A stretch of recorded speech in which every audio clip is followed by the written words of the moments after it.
Oscar Richberg, Army. I was inducted at Fort Jackson, South Carolina. Basic training was in Camp Grant, Illinois. I was transferred to Camp Breckenridge, Kentucky. I was transferred to Camp Swift, Texas, 97th Infantry Division. I was on a medical unit. It was called a clearing company.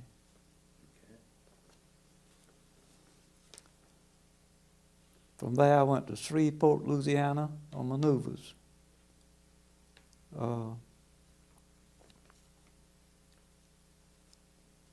When I left Louisiana, our unit was transferred to Fort Leonard Wood, Missouri. From Fort Leonard Wood, I went to Camp Callan, California for amphibious training. When amphibious training was completed, I was transferred to Camp Kilmer, New Jersey, port of embarkation. From the port of embarkation, I went to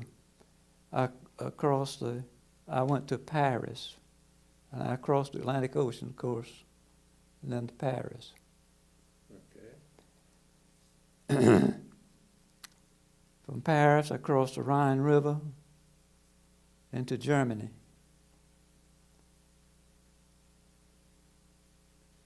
Then I went through Belgium and Holland to Krakow, Czechoslovakia. The Bulge was taking place as the reason I went to Czechoslovakia. We relieved troops to go rest, and we took overseas, and we pushed on into Czechoslovakia, and that's where the war ended. From Czechoslovakia is where the war ended. So I was rotated from there back to Fort Bragg, North Carolina. But we actually moved into Germany for a short stay until everything was set for us to come back to the United States. The whole 97th? The whole 97th Division, yeah. 13,000 troops. Yeah. Then we came back from France, back through New York, and to Fort Bragg, North Carolina.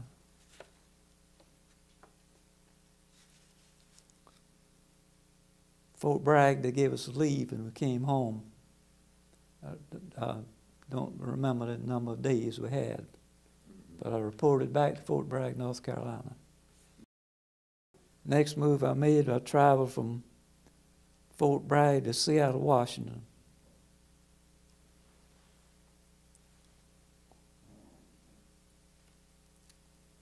From Seattle, Washington, I got on transport headed for Japan. We traveled to Leyte Gulf in the Philippines. Took a break there for maybe a couple of days, supplies or something for the ship. Then to Tokyo.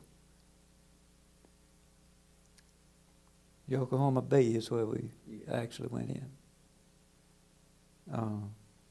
Served on occupation duty in Kumagaya, Japan.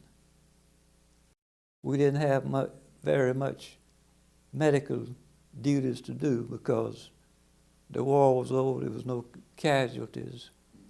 And the most that we did actually was help clear up damage that had been done. For instance, air base. They had, planes that was hit was still on the runways and all that. It was medical. We had a field hospital. We had ward tents, huge tents. Okay. We had Yeah. folding cots to put the patients on when they came in.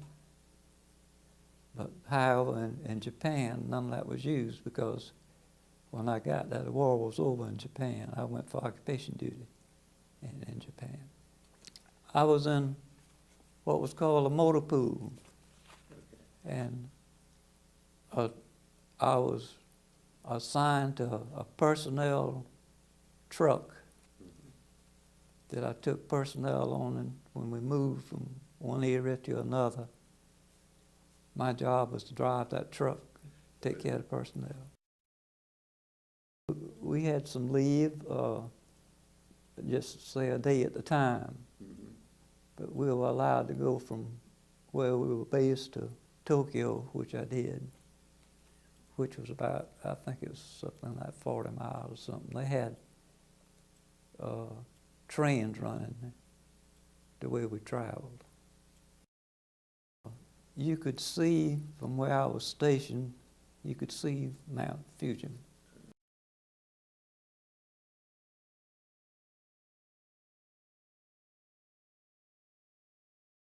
We could mix with them, but so far as dealing with them, no, because actually they helped us when we were there because they were down and out and they didn't have anything, you know, because the war had worn them down.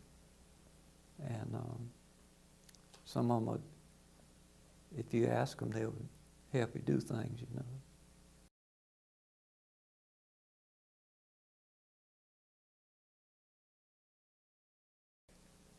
Very little contact with the German people.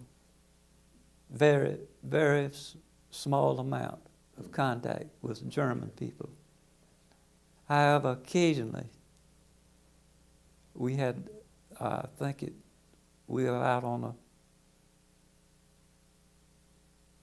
road one day, and some Germans, this was after the war, invited us to eat dinner with them. And we had horse meat for lunch. And everything was fine. They treated us nice.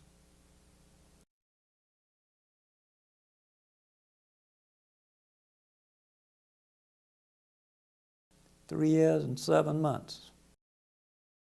Personally, I think that the effort that I put forward was worthwhile. There had to be a change made, and somebody had to do it. I stayed with the same unit the whole period of time. My company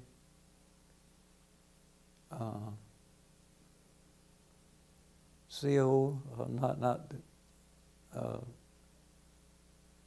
my platoon sergeant was from California, and he was excellent. He had been in the Army previously, you know, before the draft came up, and he was excellent.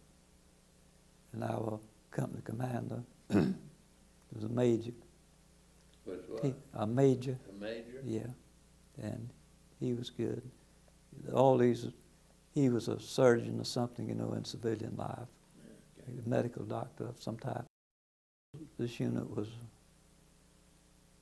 a unit that the people came off the battlefield if they needed quick surgery or something like that, you know, we had the equipment to do it with, like, and we had the surgeons there to do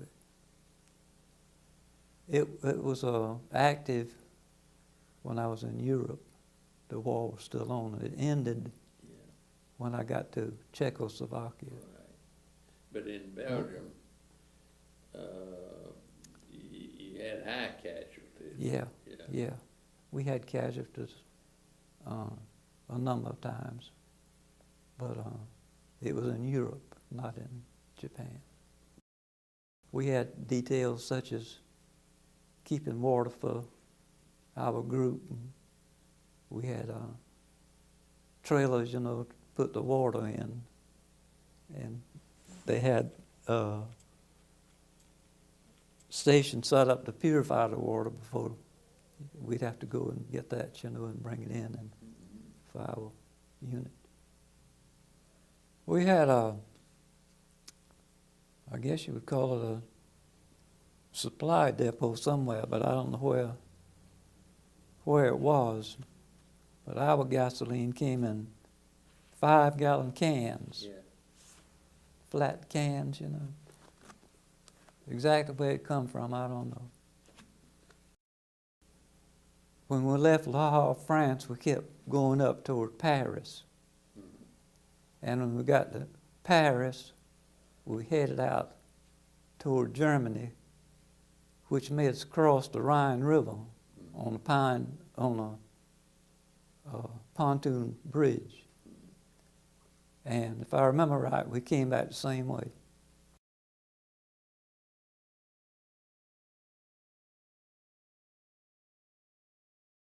That was a happy day. That was a happy day for me. Because we were withdrawn shortly. Didn't take long. We were pulled back into Germany. And I can remember to set up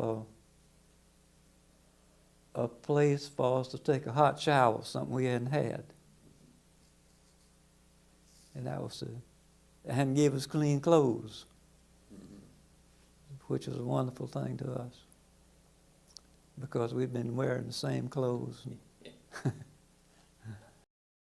We actually didn't know that we were going to Japan until we got back to North Carolina, Fort Bragg. They didn't tell us that we were headed to Japan. We thought we were, but we weren't told that, because they gave us leave. I expected it. If they'd have told us that, somebody might have took leave. Yeah, we left out of Fort Bragg, and there wasn't too much said about where we were going.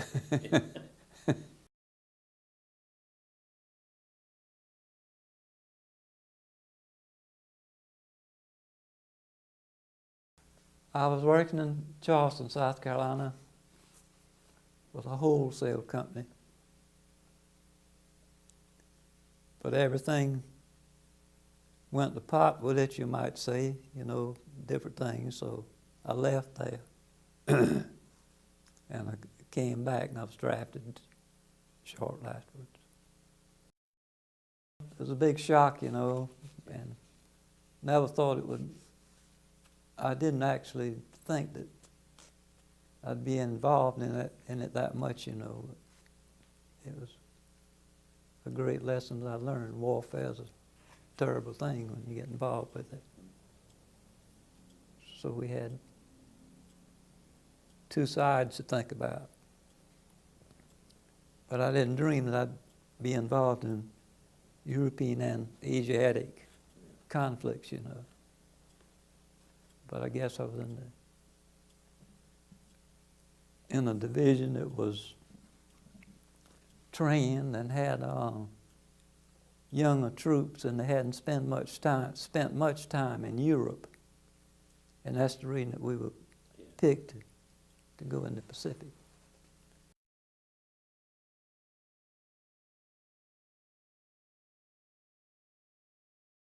I thought it was drastic, you know, something like that to happen. There's a drastic change for something like that to take place, you know. Yeah. When that bomb was dropped, I believe I was on a troop train heading west. I believe that's where I got the news. You know, we didn't get a lot of news, but I'm pretty sure I was on a troop train somewhere in the western states. And the word got to us somehow. I can recall that because I remember we thought maybe we wouldn't have to go, Yeah. but we had to go. It